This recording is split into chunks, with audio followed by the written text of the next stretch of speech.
अभी आपको बराह रास्त लिए चलते हैं कराची, जहां पर पीपल्स पार्टी रहनुमा शर्जील इनाम मेमन मीडिया से गुफ्तगू कर रहे हैं। जैसे कि वाज़ेह है कि पीपल्स पार्टी को बरतरी हासिल है, इंशाल्लाह पीपल्स पार्टी इसको जो है वो कामयाबी से इस मरहले से भी निकलेगी। उसके बाद फिर वज़ीर आला साहब के इलेक्शन में भी इंशाल्लाह ताला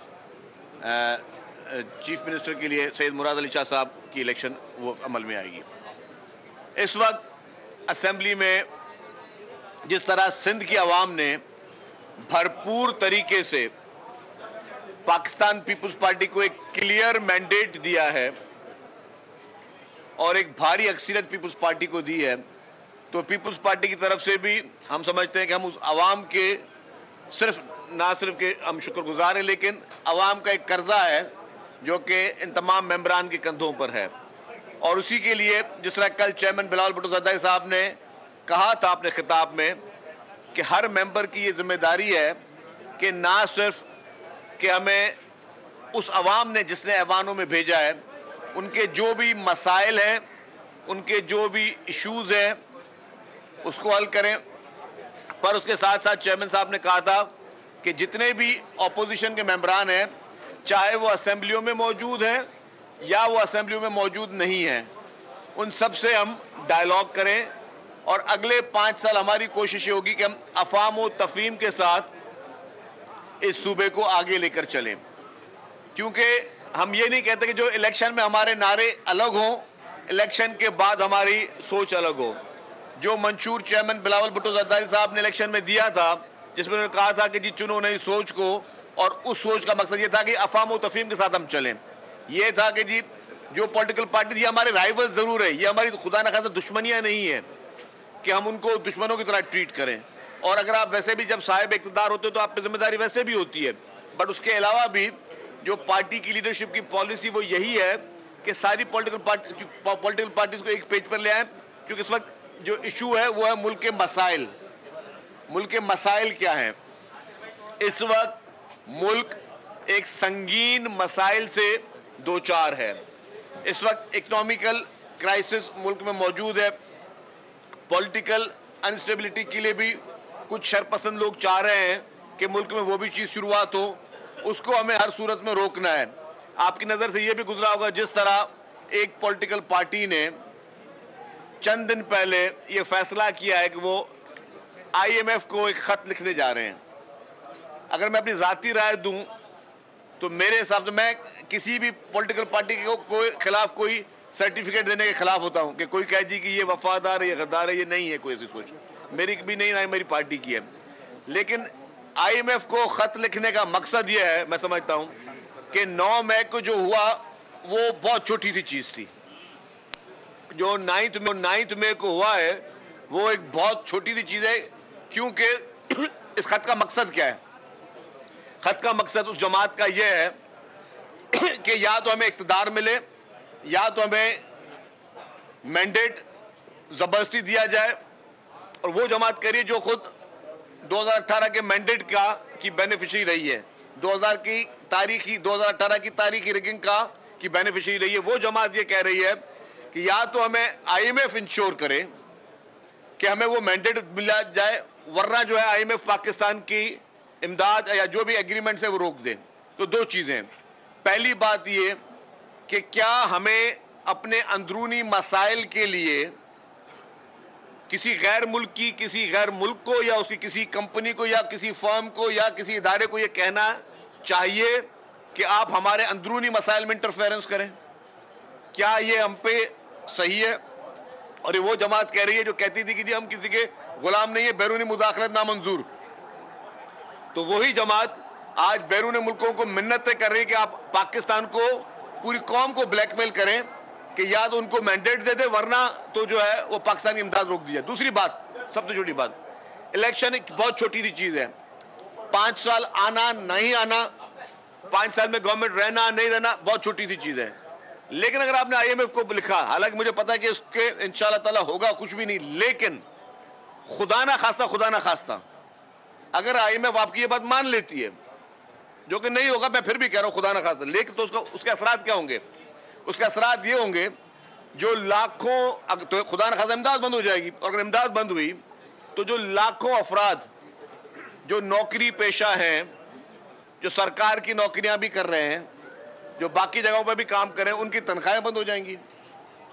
खुदा न खासा वर्ष कम वर्ष पे बात करें, उनकी तनख्वाहें बंद हो तो फिर वो लाखों के बाद करोड़ों फैमिलीज वो भूख और फाकों पे गुजरेंगी, और उसमें फिर जो उनके अपने वोटर भी जो कुछ शामिल होंगे वो भी फाकों की जिंदगी गुजारेंगे। तो मेरा ये सवाल है कि क्या कोई पाकिस्तान का लीडर, कोई सन ऑफ द सॉइल, कोई पाकिस्तान का कोई बाशिंदा ये सोच भी रख सकता है कि सिर्फ इक्तदार की हवस के लिए, इक्तदार की कुर्सी के लिए लाखों करोड़ों लोग जो है अफराद वो बेरोजगार हो जाएं, मुल्क खुदा न खासा डिफॉल्ट करे, या मुल्क को खुदा न खासा नाकाबिल तकवीन जो है वो नुकसान पहुंचे?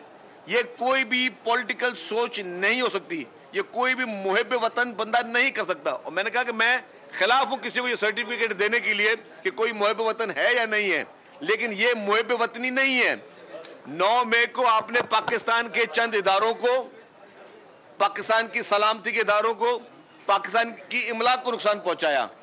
ये जो कदम आप उठाने जा रहे हो, ये आप 24 करोड़ अवाम के ऊपर आप हमला करने जा रहे हो। 24 करोड़ अवाम में मासूम बच्चे, खवातीन, लोगों की फैमिली, लोगों के घर, लोगों के खानदान, सबको आप तबाह करना चाहते हो इस तरह की सोच रखकर। इससे आपकी सोच की, जहन की अक्कासी होती है। मैं ये कहता हूं 5-6 महीने हुए इमरान खान को भी जेल में, सिर्फ इससे ज्यादा टाइम नहीं हुआ, 5-6 महीने।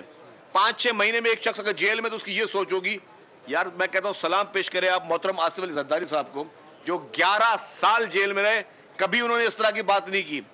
पाकिस्तान पीपुल्स पार्टी जिसके लीडर शहीद जुल्फकार अली भुट्टो का अदालती कत्ल हुआ, कभी पीपुल्स पार्टी ने नहीं कहा कि जी जब तक शहीद जुल्फकार अली भुट्टो साहब के अदालती कत्ल का फैसला नहीं हो जाता पाकिस्तान की खुदा न खासा इमदाद बंद कर दें आप।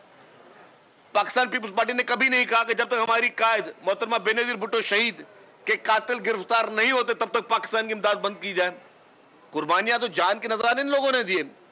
जिस खानदान ने पाकिस्तान के लिए कुर्बानी दी, अपने जान के नजराने दिए, उसने कभी वर्स्ट कम वर्स्ट केसेस में भी ये नहीं कहा। जब मुल्क में आग लग रही थी 27 दिसंबर के बाद, तब भी नारा लगाया पाकिस्तान खपेगा। तो उस पॉलिटिकल पार्टी की आप सोच देखें कि पाकिस्तान के जो असली सन ऑफ द सॉइल है, जिनका जहन, जिनकी सोच, जिनकी वफादारियां और जिनकी मोहब्बत इस मिट्टी से है, उनकी सोच क्या है। और वो शख्स जो कि इस मुल्क में धांधली की पैदावार 2018 की इलेक्शन के जो आरटीएस के जो ड्रामे हुए उसकी पैदावार, वो शख्स जिसको आर्टिफिशियल लीडर बनाया गया, उसके धरने स्पॉन्सर किए गए, उसकी पूरी पॉलिटिकल पार्टी को स्पॉन्सर किया गया, एक मसनूई लीडर जो सिर्फ 4-5 महीने नहीं हुए जेल गए हुए, उसकी सोच इस मुल्क के बारे में क्या है कि वो एक खुदकश बमबार बनकर इस मुल्क के 24 करोड़ अवाम के ऊपर हमला करना चाह रहे हैं। वो शख्स खुदकश बमबार बनकर चाहता है कि इस मुल्क का बच्चा जो है सो भूख के लिए रोए, और वो जो है वो रोटी के लिए रोए क्योंकि उसको इख्तियार नहीं मिला। तो ये मैं समझता हूं कि जितने भी पैरोकार हैं इस पार्टी के, वो अपनी आंखें खोलें, वो अपनी आंखें खोलें और वो इस तरह की चीजों का फैसला करें कि इस मुल्क के साथ कौन क्या करने जा रहा है। जी साहब ये बता दें कि जीडीए जमात इस्लामी और आपके और रफीक जो है पीटीआई वगैरह, तो ये आपके मैंडेट को जाली क्यों कह रहे हैं जब आप इतनी बड़ी अक्सरियत से जीते हैं? भाई इलेक्शन सबने देखे हैं मेरे भाई। हमने तो ये कहा कि हमने इनको अपनी सीट भी मैंने सबसे पहले ऑफर की, मैं कि मेरी सीट है ये मैं छोड़ रहा हूँ। जीडीए ने इलेक्शन लड़नी है, जमात इस्लामी ने लड़नी है, जेयूएफ ने लड़नी है, कर लें एक ही सीट पे कर लें पहले मुकाबला, पता चल जाएगा कि आप अगर कितने मकबूल हैं, कर लें। इसी तरीके से इशू किया, ये जिन जमातों की बात करें पूरे सिंध भर में मिला के उन्होंने 20-25 उम्मीदवार नहीं खड़े किए और वो मैंडेट की बात करें, तो अब जाहिर है उनको अपनी फेस सेविंग करनी है। फेस सेविंग करने के लिए कुछ ना कुछ तो बहाने करने होंगे। सिंध के लोगों ने, बाशऊर लोग हैं जिन्होंने देखा कि कौन मुसीबत में खड़ा था, जिन्होंने देखा कि जब कोविड-19 आया तो कौन खड़ा था, जब सैलाब आया तो कौन खड़ा था, कौन सी जमातों के चीफ मिनिस्टर से लेकर मिनिस्टर, एमपीएस, एमएनएस जो है वो पानी के बीच में खड़े होकर लोगों को निकाल रहे थे सैलाब ज़दगान को, और कौन सी जमात के लोग जो है अपनी ओताकों पे बैठे हुए थे और सिर्फ देख रहे थे कि क्या तमाशा हो रहा है मुल्क के साथ। तो ये बहुत बड़ा फर्क है, इसीलिए लोगों ने ऐसी जमातों को धुतकारा है, हमारी जमात को, पीपुल्स पार्टी को मैंडेट दिया। जिसको आप मजदूरी लीडर कह रहे हैं, उसको इलेक्शन कमीशन ने उससे निशान ले लिया था, मुख्तलिफ निशानात में सबसे ज्यादा वोट लिए हैं, और अगर फेयर इलेक्शन होते तो तकरीबन 170 सीटें का दावा कर रहे हैं, वो उसी पे वो एहतजाज कर रहे हैं। तो इतने वोट मिल गए मजदूरी लीडर को। एक अर्ज कर लो आपका सवाल बहुत अच्छा मेरे भाई। अच्छा, अब यही बात आप ये सवाल को थोड़ा रिफ्रेश कर लें, 2018 से मुझे बताएं, 2018 में आप कराची में ही थे? नहीं भाईजान, मैं आपसे पूछ रहा हूँ मेरे प्यारे साफी भाई, 2018 में आपने देखा 2018 में इसको मैंडेट क्या सही मिला? क्या मिक्स था? क्या मिक्स था? तो भाई जो धांधली की पैदावार, जो सिलेक्टेड बना 2018 में, यहाँ क्या आप तो इस शहर में किस तरह आरटीएस बट्टे, जिन लोगों को पता नहीं था इलेक्शन होती क्या, सुबह को वो आके यहाँ पे हल्फ लेने आ गए थे। तो जो मिक्स है ना, तो वो मिक्स ही रहेगा। भाई ये बताइएगा, एमक्यूएम से राब्ता हुआ है तो बात कहाँ तक पहुँची? देखिए जी, हमने कहा कि हमने सबको साथ लेकर चलना है, इसीलिए ही हमारे यहाँ पे असेंबली के कुछ मेंबरान, मुझ समेत हम लोग गए एमक्यूएम के पास, हम चल के गए असेंबली के अंदर ही। हमने कहा कि जी हमारा उम्मीदवार खड़ा हुआ है, हमें खुशी होगी कि इस इलेक्शन में आप हमारे उम्मीदवार को वोट दें, जो कि एक सबका एक फर्ज होता है। वो एमक्यूएम ने कहा है कि जी वो सोच के जवाब देंगे, तो जो सोच के जवाब देंगे वो हमें कबूल होगा। साहब ये बताइएगा कि अभी जो है आपने कहा कि वो सिलेक्टेड है, धांधली नहीं हुई, इस बार जो है बिल्कुल फेयर इलेक्शन हुए। कराची में जो इलेक्शन हुई है उसको आप कैसे देखते हैं? कराची में जो एमक्यूएम को सीटें मिली है, खुद पीपुल्स पार्टी को सीटें मिली है, आप समझते हैं कि कराची में बिल्कुल फेयर इलेक्शन हुआ है? मेरी बात सुनिए, पाकिस्तान में कहीं पे भी किसी को खदशात हो सकते हैं। उस खदशात के लिए अगर मुझे किसी सीट पे एतराज़ है, उसके लिए फोरम्स मौजूद हैं, उसके लिए इलेक्शन ट्रिब्यूनल भी मौजूद हैं, अदालतें भी मौजूद हैं। तो जिसको एतराज़ है वो अदालत में रुजू करे, उसके लिए वो अदालत में रुजू करे, IMF से रुजू ना करे।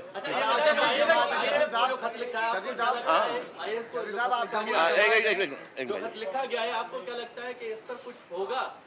देखिए, फिर आपने वही बात की, अब कल को कि एक हल्के वाला बोल दे जी मैं वर्ल्ड बैंक को खत लिख रहा हूँ, एक बोले मैं किसी और बैंक को खत लिख रहा हूँ। भाई इस तरह नहीं होता, उसके लिए मुल्क में इदारे मौजूद हैं।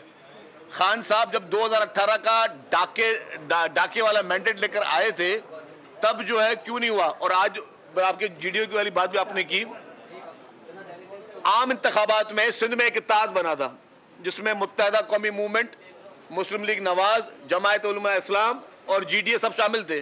तो आज जो GDA एहतजाज कर रही है, वो तो सारा ये एक वो पूरा अलायंस है ना। आज इस साल PMLN क्यों नहीं है साथ? आज इस साल MQM क्यों नहीं है साथ?